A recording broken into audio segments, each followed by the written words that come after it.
అన్న 10 రూపాయల నా గోంగూర. అయ్యో 5 రూపాయల. ఈ రైతు బతుకు తెలుసా అనే?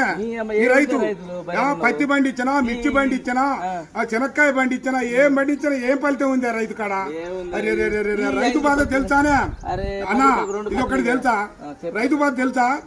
నేను పంట పండించిన రైతు పత్తి ఏ ఫలితం లేకుండా రైతునయ్యి పుట్టినాను, రైతునయ్యి పెరిగినాను, రాయినయ్యి నేను పుడితే రంది లేకుంటుందునయ్యా.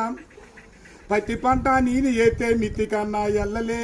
ఏం బతుకు ఈ రైతు బతుకు చూడరా, ఏం బతుకు. అరే మిర్చి పంట నేను ఎత్తే ఖర్చులన్నా బూడలే. ఏం బతుకు ఈ రైతు బతుకు, ఈ బతుకు నేను బతుకాను. పల్లెరుగా ఎల్లో పలుగురాల చేను కాడ పాములు తెల్లల్లా తిరిగి ఎద్దులాగా ఎద్దు నాగి వానగుంటల నీళ్లు దాగి ముళ్ళ కంచాలెక్కి దూకితే గడ్డి మోపే గొంగడాయే పెంటగడ్డే పక్కల ఎత్తుని అమ్మ బతుకు. ఏం బతుకన్నా ఈ రైతు బతుకు, ఏం బతుకు? అయ్యా 5 రూపాయలు అడుగుతావు, 6 నెలల బట్టి సాదుకొని నీ ఇంటికి వచ్చి బండి నీళ్ళు 5 రూపాయల కోసం అడుగుతావు. ఈ రైతు బతుకు ఎక్కడైనా చూసుకోలేవా? అయ్యయ్యా.